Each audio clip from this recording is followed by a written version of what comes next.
Hello YouTube vinyl community.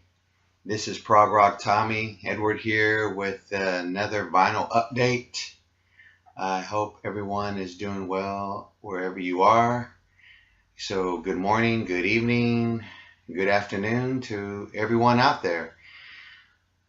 Last night, yesterday was St. Patrick's Day, and so me and my wife got out in the South by Southwest at a historical place that's here, not too far from me, called the Scoot Inn.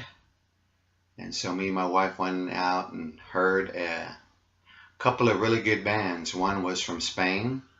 The other band was a local band called the, I can't think of their name right now. The Reputations, excuse me. Good band too. And the night was very good. The atmosphere was nice. It was cool winds. I would say that the night was electrifying. Which made it that way was being with my lovely wife, and we just had a great time. A while back, this vinyl update is about the box, which you no longer see here. Everything's been taken out. So I thought I'd do a series of videos of the LPs that were in the box. So I'm calling this first one Out of the Box, Part 1, Jazz Etc. Records. So I'm going to show the first batch, and so welcome. Like I was mentioning before, there were some really good records in there, and records that I've never ever seen before. So to start it off with, this album was an artist on Impulse Records. It's the Happy Horns of Clark Terry. The album is in really good shape. It's a nice gatefold.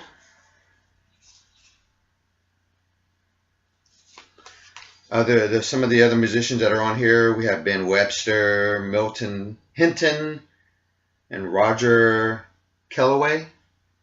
But Clark Terry, really good album. The next one, I'm going to try my best to say this gentleman's last name, but this is a RCA Victor record.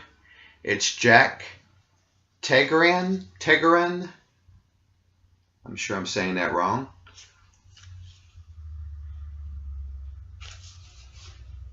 Nice jazz record.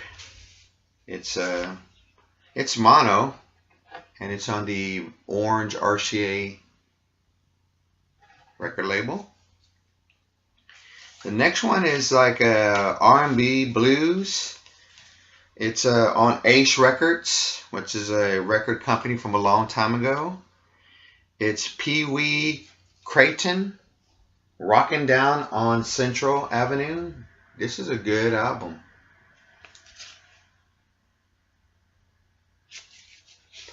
The next one is a rock record that was in there.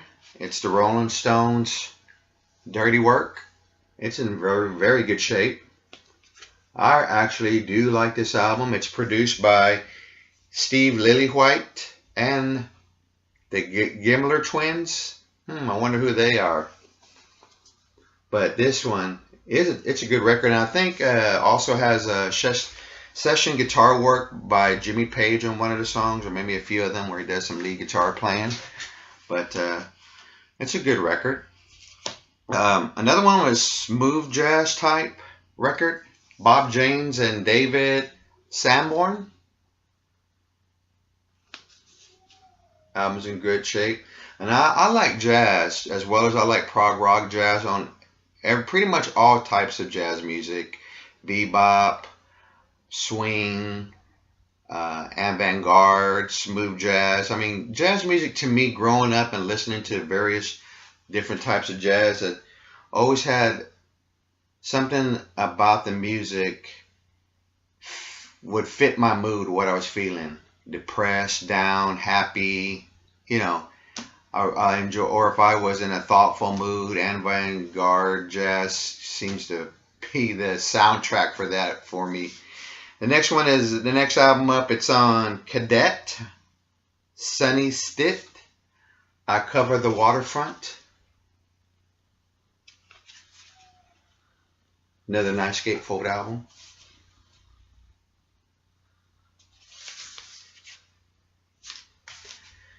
Next, this is one of my favorite piano players, and these are piano solos, and it's a real nice, it's mono and made in England, so it's a British pressing. It's the Art Tatum.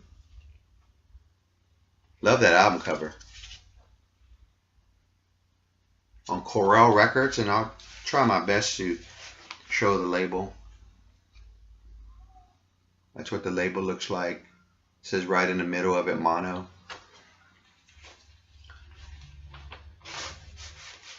The next one is a really classic old school R&B record by the Ojays. This one's in great condition. Survival. I love that artwork on there. And I like this photo on the back. On that famous, what is that? Philadelphia International Records. Ojays Survival. Great album. Next is produced by Norman Whitfield, Temptations, Masterpiece.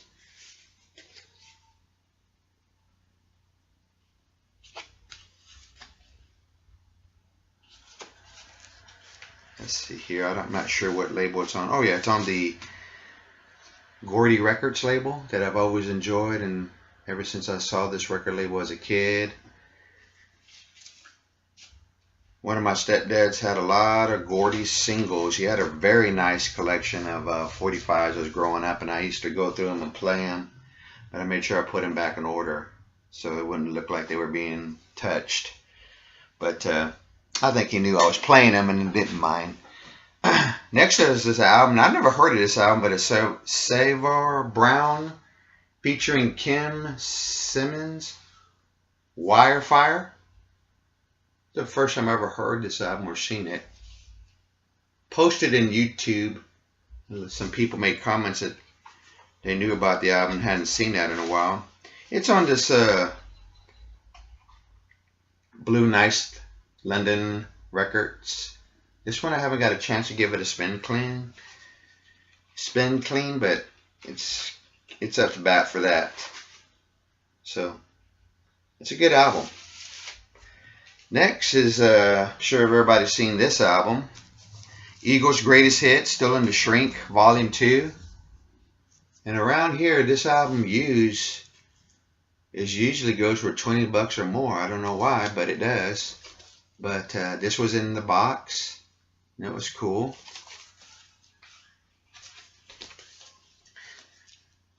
Next was a Whitney Houston album, and still in the Shrink. Very nice condition. Arista Records.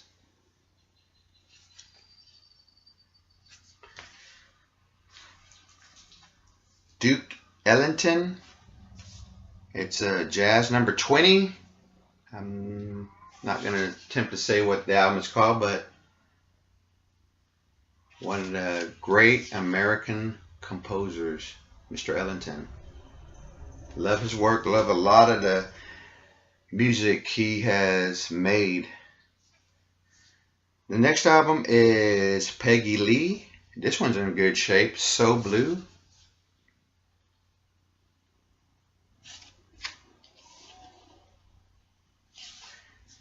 I'm not sure the name of the record label. Well, I am, but I'm just not sure about how saying it. But it's a real nice looking vintage record label. And in very good shape. This one I haven't played yet. And the previous person who these records belonged to really did keep them in good shape and provided just regular generic paper sleeves, but took care of this collection of records. And the last record from the box is one of my favorite jazz musicians, Coleman Hawkins. I don't know if I've shown this. But this was in their Jazz Kings Immortals. I don't think so, but I felt like I had, but I don't know. Maybe it's just a cover for some reason. It kind of brought back a memory about something. But it's on this record label. It's just a real generic yellow record label. There we go. Almost looks like the Rolling Stones record label without the lips. Well, that's it for part 1 of Out of the Box series of the records that are in that box. Again, I want to thank everyone out there who are subscribers to my YouTube channel, and thank you for all the kind comments and the much love. And till part 2, I want to wish everyone a happy weekend. Today's Saturday here. I just barely woke up. Had to get some of the coffee action going to get back up, because might be another round part 2 to this evening of me and my wife doing something together. Again, thank you all. I wish you all well, and we'll see you soon.